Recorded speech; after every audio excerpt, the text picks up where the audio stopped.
Hey friends, welcome back to the Craft Castle. In a recent video, I unboxed the brand new F1 Ultra with you. And within that unboxing video, I did mention I have the original F1. Both of these machines, and actually this one as well, are made by a company called Xtool. Xtool is a company that has a wide range of laser engravers. I have practically every single one here in my craft room. But today, what I want to do is I want to tell you the differences between these two F1s right here. Obviously, you can see that one's way larger than the other one, but there's some key differences between the two because if you were in the hunt to either one, upgrade your original F1 to the F1 Ultra, or if you're in the market to buy either or, I want to be able to help you to make the better decision on what you think is best for you. And in this video, I'm strictly only going to be talking about the F1 and the F1 Ultra.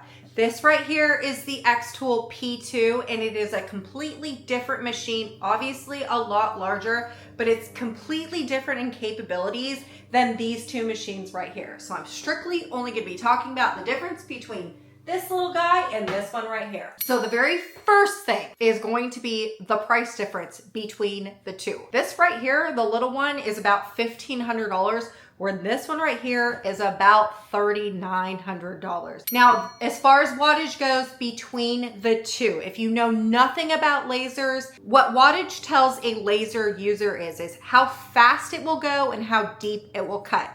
Both of these lasers are diode lasers. This little guy up here is an infrared, and this big guy down here is a fiber, both of which also have diode laser capabilities. Now, this one up here is a 10-watt diode laser with a 2-watt infrared. This big one right here, both the diode and the fiber are both 20-watt lasers. So both of these lasers are obviously diode lasers, right? One's going to be a 10 watt, the other one's going to be a 20. I could honestly tell you that between a 10 and a 20 watt, you're probably not going to see that big of a difference. And that's not going to be like the deciding factor here for you. However, this one right here is an infrared versus this one right here is a fiber laser, and that's where the key differences are between the two. So both of these right here can engrave on all metals. Now let's time out, because there is going to be a lot of talk. If you do any type of research anywhere else, a lot of crafters will tell you and say that the infrared laser will only be able to mark the metal and not engrave the metal. However, I made this necklace with you in a previous video about a year ago. At the time of me recording this video today, it is September 15th of 2024. I made this with you September 25th, 2003, so just shy of a year. This necklace, if you didn't watch the video, is made out of white gold. So I wear this necklace all the time. We did the engravings together in the video, and I work out in it, I swim in the pool in it, I go into the ocean with it. It never comes off. So I have worn it straight through for almost a year, and the engravings on this still look amazing. They're not coming off or anything like that. And honestly, I can still rub my finger on the engravings and feel the engravings on my gold necklace. So when other crafters are saying it will only mark and it won't last, I don't know if that's true, because I am living and breathing and walking the fact that for now almost a year, I still have a perfect looking necklace. However, the one key difference between these two right here is that the larger one, that is the fiber laser, you can now deeply engrave on all metal. So I made a wax seal during that unboxing, and it is in there deep. I also made a pirate coin, and this right here, I'm not entirely sure if the camera will pick it up, but this right here is deeply engraved into a copper coin. So you're going to be able to do engravings that are super, super deep. So if you're wanting to make your own wax seals or coins like this, then you're going to want to get the F1 Ultra, because the other one won't be able to do things like this. And because the F1 Ultra is a fiber laser, it can cut really thin metal. And I say that loosely. Look, I've only tried it a couple times, so I think maybe I need to try it a little bit more to perfect some settings. But I was able to take some metal, like a thin piece of metal, and cut out a, like it's supposed to be a Jeep necklace with like a little hole right there. Anyways, I was able to cut this out. Yes, it did cut out of here. The F1 Ultra did. However, I don't really like the way that this ended up looking. So the front of the necklace looks really tarnished. It's also bowed, which I don't think that you would be able to pick up. And then this is what the back looks like. So the back looks very black and just weird and discolored. So was I able to cut it out? Yes, I absolutely was able to cut it out. Would I be able to have cut that out using the F1? No, I wouldn't have. But would I gift that to somebody? No. Would I wear that as a necklace? No. Could I continue to try and perfect my settings and hopefully it will turn out amazing later? Yeah, maybe. And just to throw it out there, I know this has nothing to do with the video, but you would not be able to do an engraving like this or those wax seals with this one right here, the big P2. Now moving on to another key difference between the F1 Ultra and the F1. The original F1 does not have a camera. The F1 Ultra does though. However, I have been playing around with the F1 Ultra and I don't know if it's an alignment issue with me or if this is an issue with other people, but I don't really think the camera works all that great on the F1 Ultra. I mean, you take a picture, you can see where your design is and everything looks good. But I have noticed is that my camera is extremely off to the point where I actually just end up using the framing button, which is this really cool feature that if you put your engraving onto a piece of metal or whatever, you're gonna be able to exactly see where it's at. That right there is like 100 times more accurate or is accurate than using the camera. So even though the F1 Ultra has a camera, I personally don't ever use it because the framing button, which the F1 has, is the most accurate between the two. All right, the next key feature between the two of them is the portability. I would like to note, the Xtool company does say the F1 Ultra is portable. I mean, it's not that big. It looks like it can be portable, but for me, I'm thinking that this right here is not gonna be a portable machine. First, it is almost $4,000. I am not trying to move this around and make it go to different craft shows and stuff like that. I think that is an accident waiting to happen. The other thing is the F1 Ultra is like 35 pounds. It's not light. However, the F1 Ultra not only has a handle, but it's only 10 pounds. So I can move this around, take it to craft shows if I wanted to. I can move it to any other desk in my office or even take this down to my living room to do crafts there. This thing right here is portable. I would 100% say that this is portable.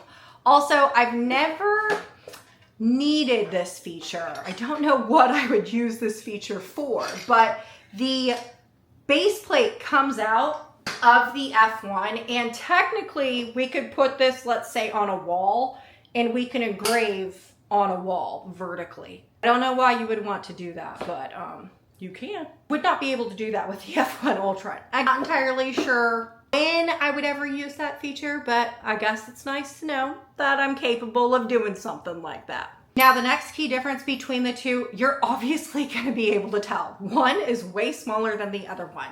So obviously you're not going to get the same size work bed between the two. Just to give you an idea, this right here is the cutting plate for the F1.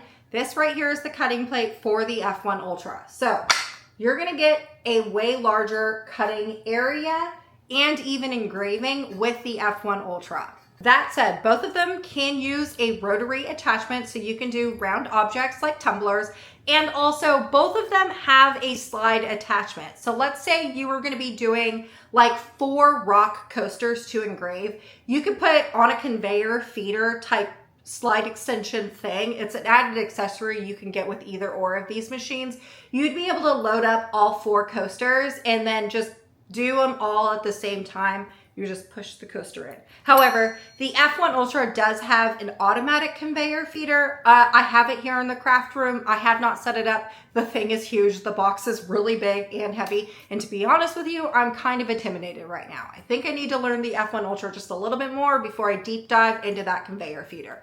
But what they say is that like I could throw on 200 little dog tag necklace jewelry blanks and it would automatically feed it through and engrave where it needs to go, like all AI software stuff. I don't even know. Again, haven't tried using it, but it is available to use. All right, so the next thing I know I'm going to get asked, so I am just going to put it out there, is the question I always get for any type of laser video is, can either of these cut acrylic? The answer is it can cut some, like black, but if you're wanting to do clear or mirror acrylics, you're not going to be able to do it because both of these are diode lasers and they can't cut all acrylics. Side note, if you're wanting a machine that can cut all acrylics, you're going to be looking for a CO2 laser. The Xtool P2 is a CO2 laser. It's the only CO2 laser that the Xtool company offers. And this right here can cut all acrylics. So if you're a laser artist that is wanting to be able to cut all acrylics, that's the machine that you're going to want to go for. But again, remember, if you're also wanting to engrave on all metals like a gold necklace, you're not going to be able to do that with the Xtool P2. So just keep that in mind. All right, the next key feature is the speed feature. And remember when I talked to you about the wattage? So here is the deal. Technically, the F1 Ultra is a lot faster than the F1. However, I would not say that the F1 is slow by any means. If you're going to be using that infrared laser, the infrared laser that's here on the F1 is not slow. I can't remember because it's been almost a year, but I'm pretty sure that these necklaces per engraving per side took less than a minute per side.